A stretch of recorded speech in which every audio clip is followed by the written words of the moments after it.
It's Aleya Antoine. You're listening to Tease podcast. Everyone loves the tease. Stop. Don't get too excited. I honestly forgot how much I fucking loved cash. I love cash and I love getting cash from men specifically. I don't know what it is, but I just like, it just scratches an itch that needed to be scratched. Happy Tuesday, bitches, and welcome to Tease podcast. It is so good to be back with you guys.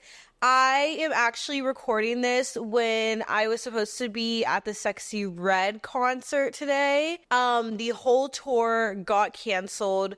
I can't say that I'm completely mad about it though, because on one hand, I am a little bit upset that I didn't go and that we got the tickets and now I have to wait for a refund. It's kind of like I would have just rather have the money in the first place. But then also like learning more about like past things that she said and whatever, I was already kind of questioning like, should we go or not? Because I didn't really find out anything till after I had already purchased them. So I'm just taking this as a sign from the universe that the right thing happened and it took care of the decision for me. But instead of going to the concert, I am doing something even more exciting. And that is I am going to work. And by going to work, I mean that I am going to work and I think I need to be there in like maybe 2 hours. But the podcast comes first because the whole reason why I got a new job was for you guys. And basically that is me breaking the news that I got the job. I know that I had been telling y'all, guys, I don't know what to do. Job hunts suck and all this stuff. And I'm here to tell you they do fucking suck. But after countless interviews, I did it and I have a new job.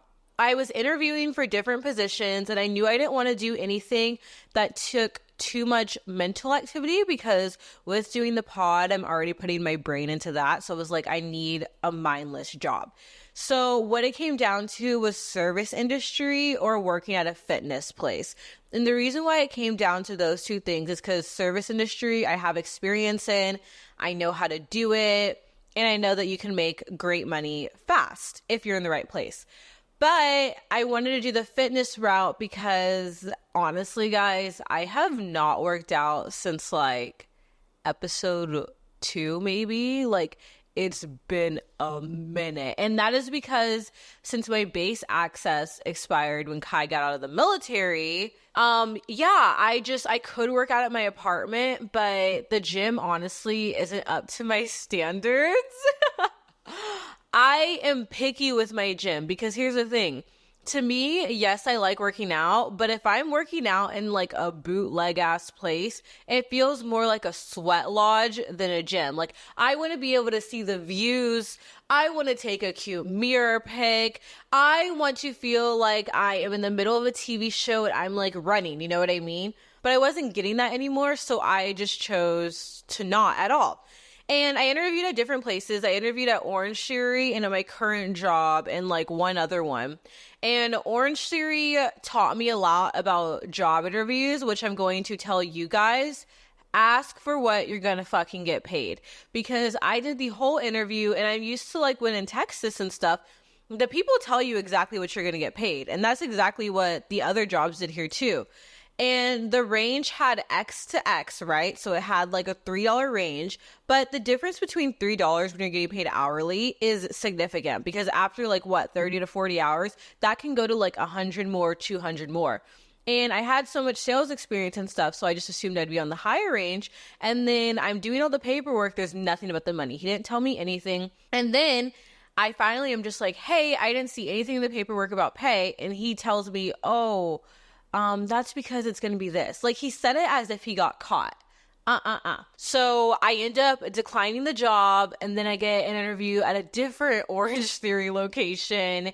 And he asked me, hey, I know that you got a job offer at the other location in the area. I just wanted to ask like about that. And I was like, oh, well, based on my experience, there was a range listed and I thought that I would be on the higher end. He offered me the lower, so I had to decline for financial reasons, right? And he was like, okay, well, that pay is standard for both of ours. And in my head, I'm thinking, okay, so why is there a range listed for pay if you're only going to offer one of them? Like, why is the range 17 to 20 or to 19 or whatever, but you are only paying 17? He's like, well, that's commission. But commission was already listed as one of the benefits. So, this is me telling you guys, ask for what you're going to get paid, especially if you're like a girl or like a minority. I think that you need to build that confidence and that bone to ask, because money is like such an awkward conversation, which I don't know why it's an awkward conversation when it's the only reason that people fucking work. It's the only reason that you get a 9 to 5. It's the only reason that you get a job that you don't really want to do is for the money. So why is it awkward to ask? I don't know. And I was in that same boat, and this is me telling y'all to go ahead and ask. But on a more positive note, the job that I ended up taking is a serving and bartending position at a golf course. It's so crazy because I've always kind of wanted to work on a golf course after I've seen the TikToks. But last summer, I had applied to like pretty much everyone in the area and no one called me. So it was pretty exciting to get this one. I have to say, like, I was scared that it was going to be like this super like uppity vibe, you know what I mean? And just like, I thought that I would feel so out of place. But to my surprise, maybe it's because it's Washington, maybe it's just that specific course, but I have felt so at home. The people are so friendly. I will say the tips are good and everything. And yeah, it's been such a vibe. And I honestly forgot how much I fucking loved cash. I love cash. I love cash, and I love getting cash from men specifically. I don't know what it is, but I just like, it just scratches an itch that needed to be scratched. And it's crazy because the reason why I was like so hesitant to go back into serving and bartending was because in Texas, it had just left such a bad taste in my mouth. So I used to work at Hooters, and then I worked at Twin Peaks. And let me tell you, the tips were great. But the customers, fuck. Like, they were either really pervy, which, like, expected, right? But I think the other thing that they were was rude. And I don't know if it's because it was Texas people. I don't know if it's because a lot of people would bring, like, their girl in, too. And it was, like, not on the vibe where it's like, oh, my God, I want to be here, too. It was more like she would end up being rude to us. And the weird thing was that I will say about that is that it was never people like our age that would really do it. Like if a 20, 30-year-old came in with their like man, with their girl or whatever, it was always so much fun. I would end up getting along with the girl so well.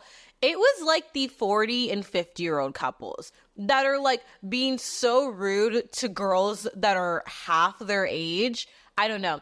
That whole thing just left a bad taste in my mouth. Like the amount of shifts that I had cried at, like it was one of those things to where the amount of money that I was making when you combine the labor, the hours, and the emotional state that I was in, because these were like 8 to 10 hour shifts, I worked for every fucking penny. So I was so hesitant to go back in. And then I got the offer and everything. I started training and I love it. But one thing that was so crazy was that, okay, so I have a shit ton of serving experience, but bartending, my experience is a little less. I'm gonna be honest. Okay. So I would say that my bartending experience has mainly come from watching the actual bartenders as a server, and then the very few times that they let me get behind there and help out, which was not a lot of them. And then I bartended like 1 or 2 brunches in Washington as well, which was mainly like mimosas, espresso martinis. I bartended the Hooters golf tournament, but like honestly, I could count on probably 3 hands the amount of times that I've bartended for over an hour. And I told him that when I interviewed, I was like, hey, like I can bartend, but like my serving experience is definitely more. But they were like, no, like, we trust you or whatever. So I got scheduled for bartending too. And I was like really excited, but like I was sweating. I told my mom about it and she was like, good fucking luck. Let me know how your shift goes.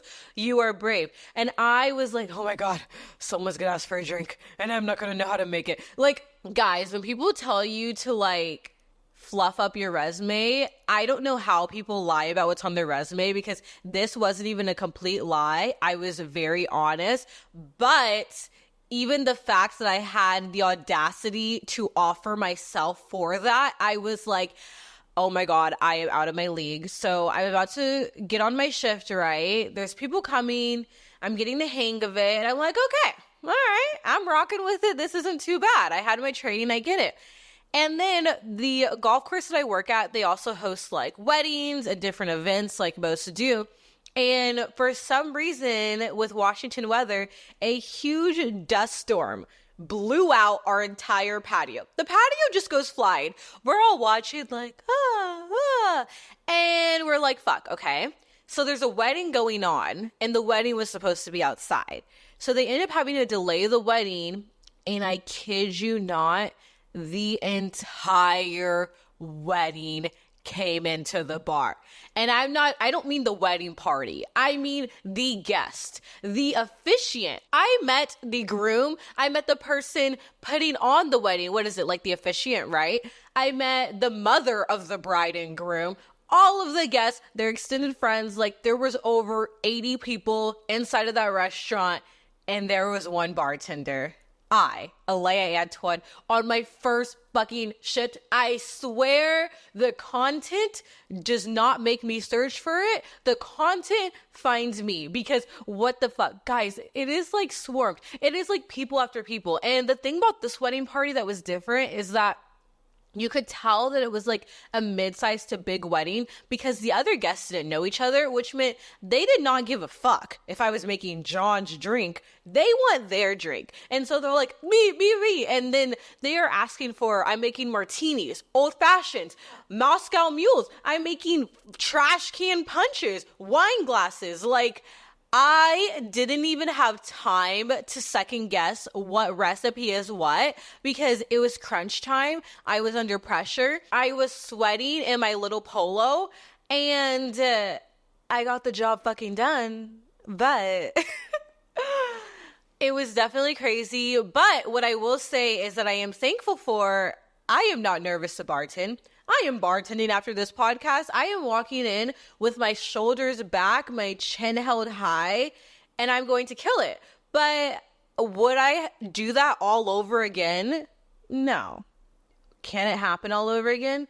I wouldn't put it past the universe. But I definitely think that this job has just been like good for my mental health, because it's like you go out and you socialize with strangers, and since the strangers are a lot kinder than they were at my old restaurants, it's like been really good to like, I don't know, like I like talking to people, and I think that sometimes only talking to like your close friends isn't enough. Like you need to socialize with strangers too. And then I also think that it's like easing the pressures of like money and all that stuff. And like the thing is, when you have like psychological noise going on, which basically means that like there's other things that you're stressed about, right? So like I could be working on the podcast, but maybe I'm thinking about money. Maybe I'm thinking about getting a job. Like when you have like those back of the head things, it affects everything else that you're doing. So I feel like it's gotten me to the point to where I can go to work, right? And that's the money. When I come here, when I'm home, I'm not thinking about work. I'm not thinking about money. I'm not thinking about making a new brand deal. I'm not thinking about making a new content deal. If it comes to me, it comes to me. But I'm not like putting in all that elbow grease, you know what I mean? To like make it happen, and like just jumping into like campaigns and that kind of stuff. So it's definitely been good for that. And I think that it's like been really nice to like do a job where it doesn't really matter about like your looks. Like I will say that like obviously there's still a lot of like male golfers, but like they're not focused on your appearance, whereas like Hooters or Twins, like that's what you're marketed for, you know what I mean? It's just about like the surface. And so like I was really nervous because I've only done hot girl jobs since I was 18. Like I've only done jobs where no pants were allowed. The closest thing to pants that I got was pantyhose. And so I was like, fuck, like, am I going to be able to do this? Is there still money? But I think that it's been good because while it isn't like a hot girl job, I would definitely say that this is like a cute bitch job. It's a pretty bitch job. It's a low-key bitch job. Like the makeup that I'm wearing right now, which is like so minimal, I'm literally just wearing mascara and blush, is all that I go in. And that's why I wore it for this, is because right after I wrap up this recording, I need to hurry up and put on my little tennis skirt and my little polo and go and slay it. And yeah, it's been so much fun. And as a reward to myself for getting a new job, because I definitely believe in treating yourself and your accomplishments. Like, I feel like if you're not going to get a gift for yourself for getting a new job, for graduating school, for what's the other thing that you could do, for fucking getting a new apartment, if you're not going to get yourself a gift, who the fuck else is going to get you a gift? And when I went in, I was like, okay, I know that I need a water bottle, because guys, I'm going to tell you a little secret. Pretty much any restaurant, they're giving you sink water. I'm not lying. Like, don't get water at restaurants. I don't drink water at any restaurants unless I am like thirsty as fuck. Get something from the bar. Get a fucking fountain drink. If not, if you want your purified bottled water, maybe it's the Texas in me, because I have heard that Washington water is very safe. But even in Texas, I'm telling you, a lot of restaurants, they are just pouring your shit from the sink that they wash their hands with. And for my gift, I knew, okay, I am a bitch who drinks water. So I was like, I should get a Stanley cup. Do not judge me. Do not turn this off. I was like, should I get a Stanley cup? I have been so resistant to Stanley cups for fucking years, is because, one, I felt like they were overhyped.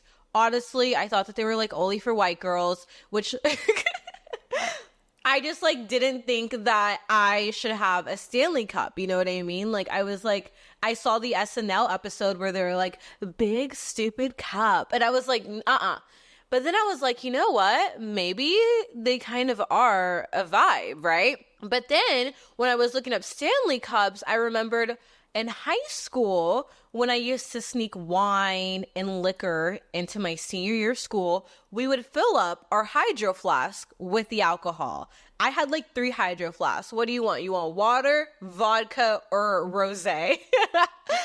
I shouldn't say that. But I was like, should I get a hydro flask or should I get a Stanley cup? Because the hydro flask came out with a new one that resembles a Stanley, but it's a hydro. So I'm like, guys, is this just me? But when I am going to make another purchase, it doesn't matter how big or how small.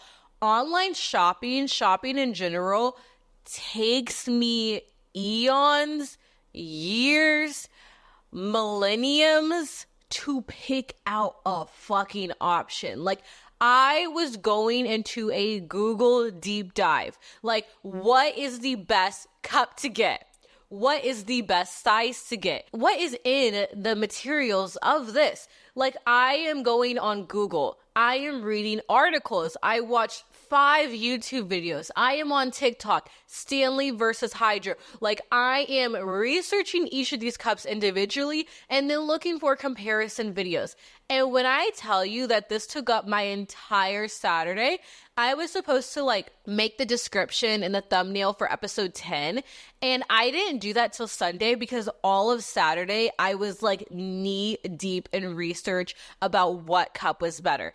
And then I also had to find, well, what's the cheapest option? So I'm going on Poshmark. I'm going on Marketplace. I'm going to their official websites, looking at the coupons. I'm going to Amazon. I'm like, what are the different options that I could get? And I'm listing out the colors and their price range on my notes app. Guys, is this a mental illness or is it just me? Or is it all of us? But like, there has to be something low-key, like there has to be something wrong with me. Maybe it's the perfectionist thing. Maybe it's a control thing. Maybe I actually do have ADHD. I don't know what it is, but I was going down a complete deep dive. And this is not the first time that I've done that. This was not just a Stanley versus Hydro situation. Whenever I online shop for clothes, it takes me 5 hours minimum. And you may think, oh, well, it's because you're trying to budget, right? No. If I'm doing like a brand deal and like the clothes are all free, right? I am still like, what are my options? I make a whole cart. I put together different things. See, what is the best bang for my buck? But I also want the best things. Like, it is actually ridiculous. And the problem with the research that I did for the Hydro versus Stanley is that I was inconclusive. I didn't know which one to get. So what did I do? I took to fucking Instagram. I'm pretty sure I lost a follower from this, but I put up a poll and I put, which cup is better, guys? I put a picture of the pink Stanley, a picture of the pink Hydro, because I narrowed it down to my color wave that I wanted. And I was like, please vote. Please vote. And then I decided to be even more fucking annoying. I am like posting on my story as if I have 10 to 100K followers.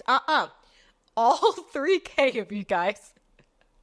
This is so embarrassing. Like, I'm actually reflecting and I'm like, why the fuck would I do the most on my story? Oh my God. Okay. I'm like rethinking life right now. But I make a talking story and I'm like, guys, please help me. Which one's better? I need you guys' help. I asked Kai and Kai was like, I don't see the difference. And everyone voted, not everyone, but the majority of people voted for the Hydro Flask Cup. It is the newer one. And I heard that the Stanley Cups do have lead in them. I honestly don't know what that means, but I heard that it's bad. And so, can you guess which cup I went with?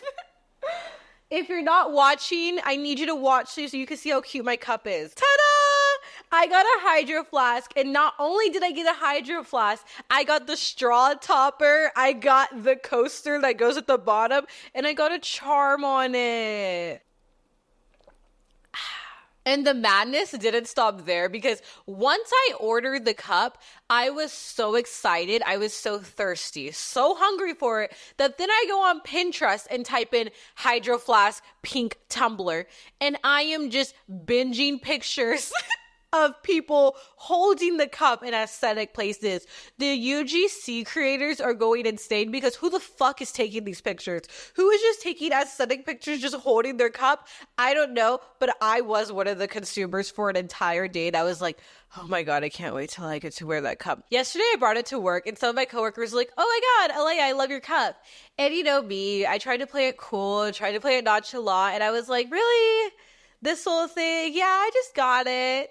Thanks. But inside, I was like jumping for joy. I was like, say it again. Say it again. I want someone else to compliment it. And honestly, I cannot wait to go back into work today and sip on it. And I hope someone else says how much they like it because I finally understand what emotional support cup means.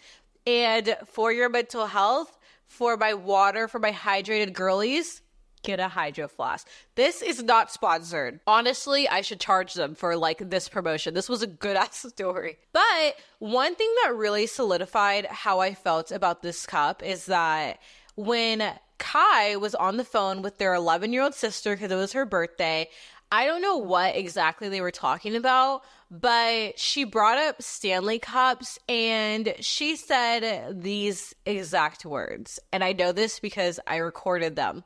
She said, yeah, I can't stand the bitches at my school who try to act like they're trendy, but they walk around with their Stanley Cups and you know damn well that they live in the suburbs and are probably trying to get over their parents' divorce.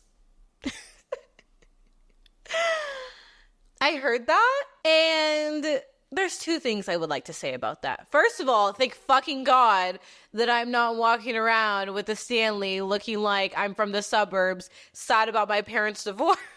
But the other thing is that she is 11 years old and it's not her that's talking like this. It is the entire younger generation. And that is because me and Kai, we went on like this bike ride by the waterfront. And it's basically like, imagine a golf cart, right? But instead of like it being electric, you pedal it. So on Sunday, I got off early after that whole bartending fiasco. He was like, do you want to stay longer and help bartend for the wedding after? One thing about me, I need to be told that I have to work. I need to be scheduled because yes, I should have stayed. I could have made more money. But the first offer of, would you like to stay or go? I'm leaving. Isn't there like a TikTok like that? Like I was like, I'm gonna go home. Yeah, no, I'm going home. I was like out of there. I was only there for what? 3 hours, an hour and a half of that was the rush, and I was done. And I was like, okay, I want to work out, don't want to go to the gym, don't fuck with that. Let's do one of the bike rides. So me and Kai were on our little bike, we're pedaling. And I remember being on it, like, I think the last time we went on was like a little over a year ago, and everyone was on it. It was such a vibe. This time we went probably in like the evening on a Sunday. We're pedaling and we have to ring the little bell because people are walking, right? And you don't want to just pedal over someone's kid. And last time we did that, there was no issues. Everyone was like, oh, ha, ha, ha. But this time when we went, it was mainly like middle schoolers and it had to be like young high schoolers, like sophomore to freshman and that kind of stuff. And they were so mean. It was like every time that we rang the bell or pedal past them, it was like a group of 8 girls and then 8 guys just stared at us and were like, oh my fucking God, are you kidding? Like I literally heard them go, again? Oh my God, they're passing by again. It was just so shocking because first of all, why are you standing in the middle of the sidewalk?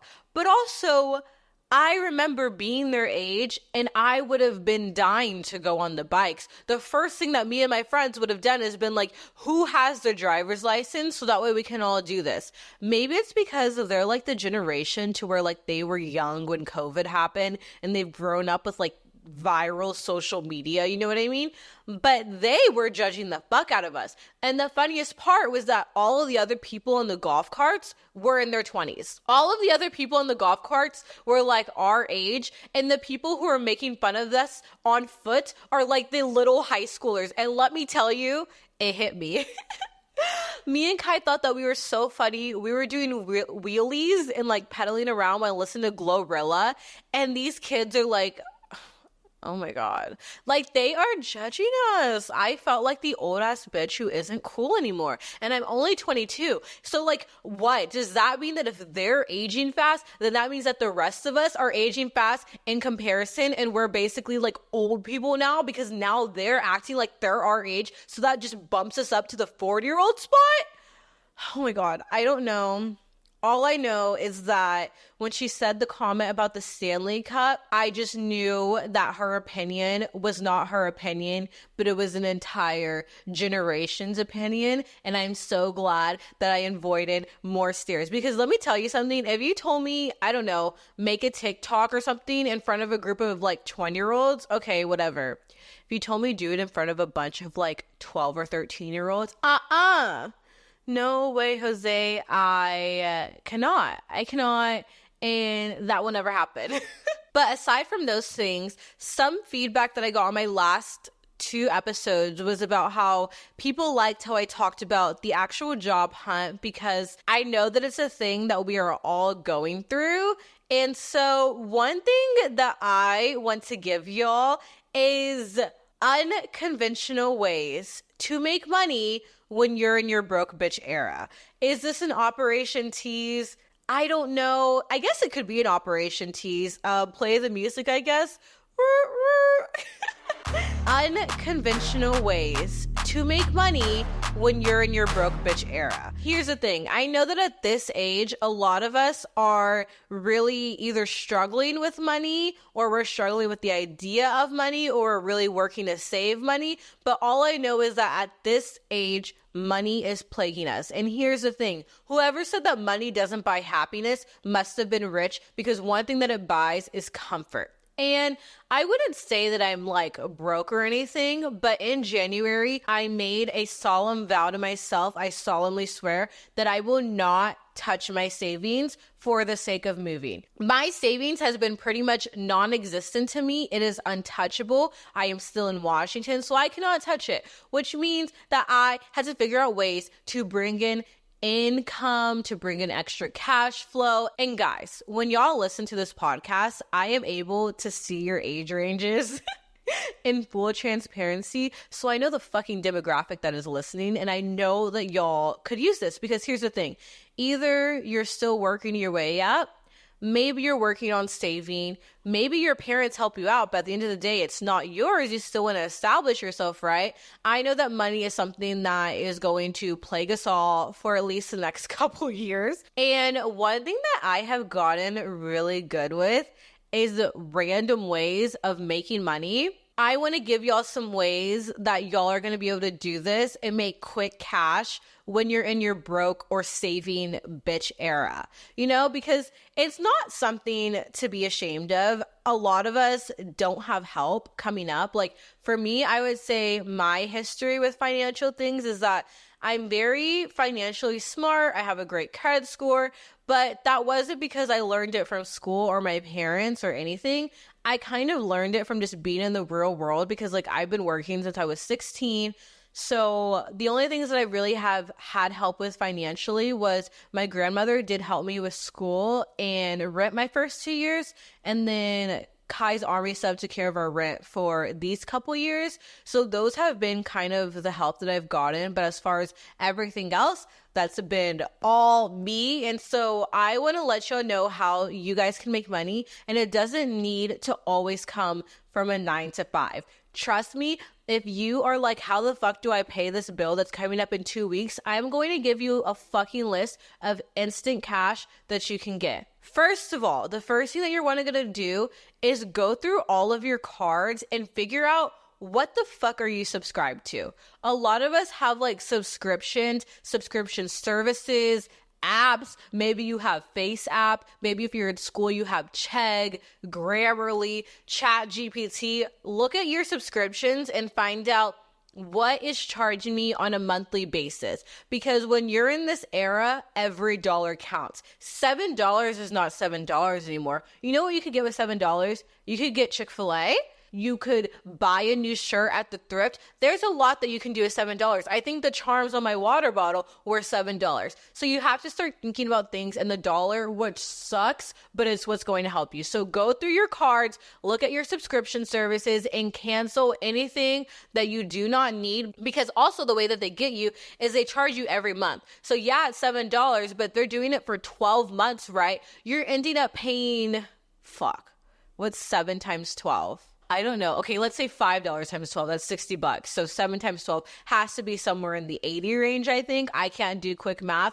But yeah, another thing that you're going to want to do is you're going to want to only purchase things when there is a promotion or a sale going on. So let's say you really want dinner at the Cheesecake Factory, right? I'm using this as an example because it's happened to me. Okay, well, if I go to the Cheesecake Factory, I'm going to have to sit in, pay for all that, right? And then tip, because we are not unethical in this bitch. You need to tip when you dine in at a restaurant, but that all adds up, right? I see that DoorDash is having a promotion for free delivery and 30% off your first order. So where did I get my Cheesecake Factory from? I didn't dine in. I ordered it through DoorDash and I ended up paying way less than I would have if I went in. So you are going to want to only buy things when they are on sale or when they are having a promotion. A great thing that I like to do is I have the Honey browser extension. So I turn that on and it will literally give you sales on every website that you're at. Even if it's 10% off, that takes off the taxes, that takes off the shipping. Another way that you can do this is on Amazon. Do not buy the brand new thing that you see on Amazon. If you scroll down a little, you'll see Amazon renewed, used like new, used very good, used good. And that is how I buy all of my big purchases on Amazon. The way that Amazon Renewed works is a lot of people return things that they buy on Amazon. And that is because Amazon is all about impulse purchases. And so people buy stuff and then they realize, okay, maybe I don't want it. Maybe they get a gift and they return it, right? So Amazon Renewed is just those returns. And I'm going to give you a fucking trick. The used like new option is a new product. It is a new product that maybe doesn't come with the original packaging, or it does come with the original packaging. It was just opened and like taped shut, or maybe it's missing like one instruction manual, but the actual product itself is new. So like, for example, my hydro flask was worth, I think like $42. And then on Amazon, the discount on Amazon, it was at $36. Guess how much I got my hydro flask for, because I did use like new? $25. That is how I got my Shark cordless vacuum too. It was supposed to be $100. I got it for 60 fucking bucks. Amazon renewed is your go-to thing. Another thing besides Amazon, shopping on like Facebook Marketplace, shopping on Poshmark, shopping on those resale apps is a great way to do it. Thrifting, I know, has become very popular. I am not a good thrifter personally, but if that's what you like to do, that's what you like to do. I personally also don't really thrift. It's because a lot of times the prices that they have at thrift sales nowadays, because like a lot of shops have become very gentrified, is the same prices that you could get new clothes on if you just shop at the right time. So now let's get into ways to actually get cash, to actually get money. The first way that you are going to do this is by selling your old shit. Selling your old shit. And I don't mean a garage sale or a yard sale. That's going to take forever. The way that I like to sell things is, first, I put together everything that I don't want anymore. Whether it's purses, perfumes. Think about it this way, nothing that you have is not worth something. So I had this little rollerball perfume that I got like from a friend, and I fucking hated the smell of it. Normally, people would just toss it and be like, I never want to use it again.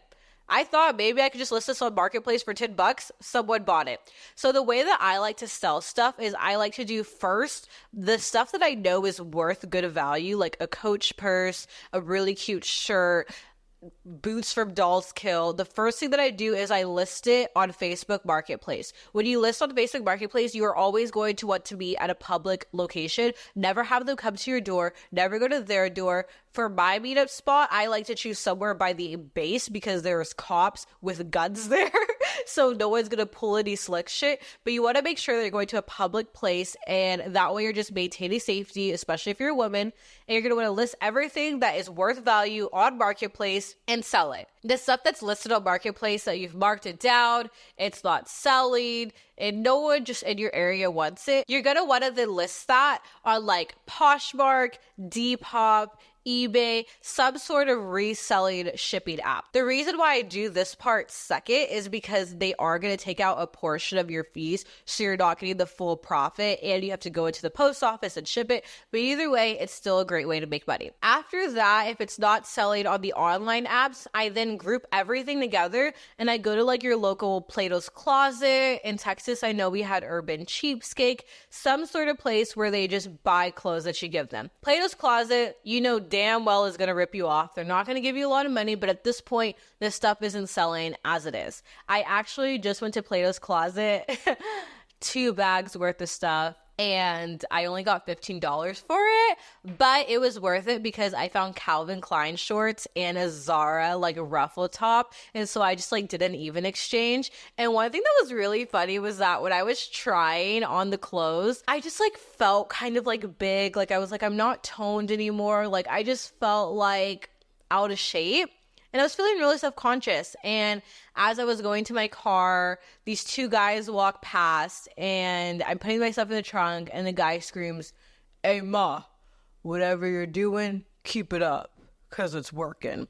Keep in mind, I went in sweats, no makeup. And normally I would be pissed off. Normally I'd be like, fuck you. Normally I would just be raging. But you know what? I was already feeling bad about myself. Thought I didn't look good. This was the one time where I let an unsolicited cat call just give me a confidence boost instead of driving me up a fucking wall. But you're going to want to then go to Plato's Closet. Whatever they don't take, I would then just put together like a huge bundle of clothes and then take a picture of it, list that bundle on Marketplace for like 20-30 bucks. Because people like to buy bundles of clothes because you're getting like 50 things of clothes for only like 20 bucks. Boom, that's how you make money off of all your old shit. The next easy way to make money is going to be rewards points and rewards apps. So I am subscribed to every single rewards program that I shop or dine at. I get free Chick-fil-A. I take the survey. I get a free chicken sandwich. I get a free cupcake at my local bakery. I get a free breakfast sandwich at my local brunch place. Rewards apps are your best friend. Honestly, I think even if you're not trying to save money, why the fuck would you not want free food? Why the fuck would you not want free clothes? A lot of places, a lot of businesses nowadays offer rewards programs. I know on Pattern, the like curly hair brand, I got a bunch of points right, and then I got a free leave-in conditioner, a full-size one. Make sure that if you're shopping somewhere regularly, why not take advantage of that as their loyal customer? And then if you have like some sort of credit card or debit card that has like rewards points and cash back, make sure to use that. Make sure to use your cash back. If you're low on money, go and see how many points do I have left. On the topic of cards, another great way to do this is a lot of credit cards. Like I know that my Chase does it. I think that my USAA does it too, and the Amex for sure. But a lot of banks do to where they are contracted with like local businesses. So if you go on your app, it will say like shop here and you get $20 extra cash back. Get gas on Exxon and instead of 5% back, you get 10% back. Take advantage of those shopping opportunities because maybe you were going to get gas at Valero, but if you go to Exxon, you get an extra $10 cash back. Boom, 10 in your pocket. So make sure that before you're also like making purchases, just take a quick glance at the cars that you have and see if there's anything extra going on. Like me and Kai were going to a WNBA game. I love women's basketball. Guys, I almost slipped up because the WNBA game was playing at work and I was like, oh my God, I love the WNBA. The girls are so hot. And then everyone looked at me and I have not told everyone that I'm gay yet. I don't know. I don't know. When I'm in new spaces, especially like I'm working on a golf course, like I don't like proclaim my sexuality on my sleeve. It's not that I'm hiding it. It's just that like I don't feel like it. Like I don't feel like coming out. You'll find out when you find out. If you follow me on Insta eventually, I don't think that I need to be like, and by the way, you know what I mean? I don't know. Maybe it's like a comfort thing, but yeah, I almost slipped up. But anywho, back to saving money. Me and Kai were going to get tickets to the WNBA game and we were going to buy them from Ticketmaster like most people do. But when we went on my Chase card, there was a 20% cash back for, I think it was called like events tickets. And there was like some bootleg ass website. And we got our tickets from there because then we got $30 back. Ba-boom, cha-ching. This one I want to advise y'all be very, very careful with. Financially, this part takes a lot of financial literacy, takes financial smartness. It's going to be opening up credit cards and debit cards that have a promotion going on. So for example, when I got my Amazon Prime credit card, the way that I did it was because during Christmas, they were having, if you open the credit card, you get like $200 to start. And so that's how I bought everyone's Christmas gifts was just with that rewards points. I've never just done this for the hell of it. It's already been because I was in the market for a new card because like maybe one of my old ones wasn't as good as I thought it was. And so if you're going to open up a credit card, make sure that you're only doing ones that have like some sort of bonus or incentive. Like spend $300, you get $300 back. A lot of cards have money incentives when you spend money. And if you were already planning on spending that amount, then why the hell not would you get free cash back? And that takes obviously a good credit score and a lot of good money management. I can give advice on credit scores if y'all need, because I built mine up to a very, very sexy score. But another good way is with like, I know even with checking accounts, they do this too. Like I have the Amazon Prime one, which is through Chase. And then they have this offer, open up a Chase checking account, set up direct deposit and get $300. I got $300 from that literally just yesterday. Started a new job, deposited it there, and boom. Another easy way to like get instant cash, get an instant job is going to be the driver apps that we all know, love, and use. That's going to be like your DoorDash, Amazon Flex, Grubhub, Instacart, Uber. There's like so many nowadays. So if you're comfortable with one of those, signing up for one.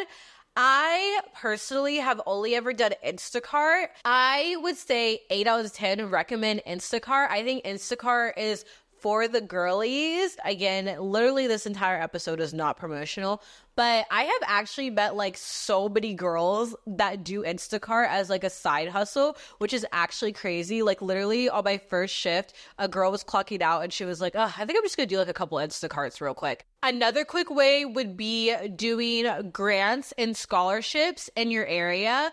And so I think that a lot of people, the misconception is that grants and scholarships are only for schools, but that is not always true. When I started therapy, well, I don't go to therapy as much anymore. I actually don't go at all anymore. But when I was in therapy, I found this grant that basically was for Black women that started their therapy journey. You fill out a couple questions, tell a little bit about yourself, and then I applied to it, and then they actually paid for 4 of my therapy sessions. So like looking for different grants and scholarships in your area, especially if you have like some sort of minority, if you're first generation, if you're LGBTQ, if you're a woman, it could be a great way to cover an external cost that you have or to just get extra money in your pocket to help you out with your day-to-day life. If you're looking for the job route, I would say, of course, again, serving, bartending is going to be a great way to make quick cash. But it is easy to get a serving or bartending job, but it is not easy to get a good serving or bartending job.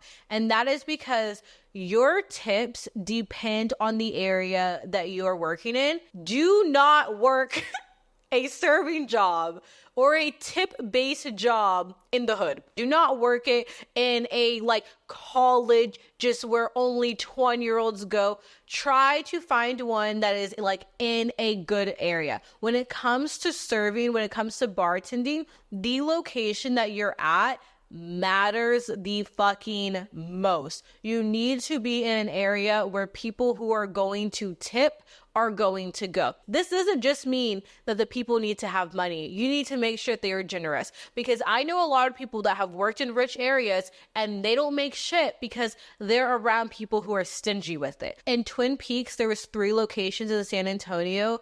I worked at first in a location that was a lot slower, and the people, they had money, but they were very stingy with it, and I did not make a lot. I ended up transferring locations to a place where it really wasn't as bougie. I would say overall the income status was lower, but these were people who were also very hard workers who were in different service industries such as serving, electricity, those oil field men. Like it was people who understood the value of hard work and the value of a dollar, and so they were very willing to tip you. But yeah, those are my unconventional ways to get some extra cash in your pocket. Trust me, they all work. Like, guys, I know that being low on money will have you do things that you didn't even think of before. Like, I'm not even kidding. I was trying on a tennis skirt to wear to the golf thing, and I was like, I walked in with a black one that I was wearing that I already hated, and I was like, what if I just switch these around on the hanger?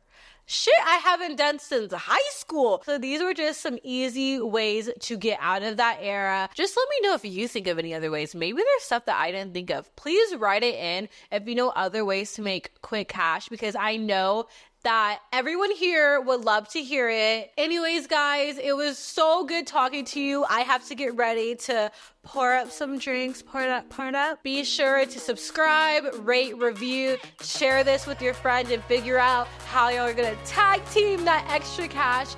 And I will see you next Tease Tuesday. I love you, bitches. I need some water after that.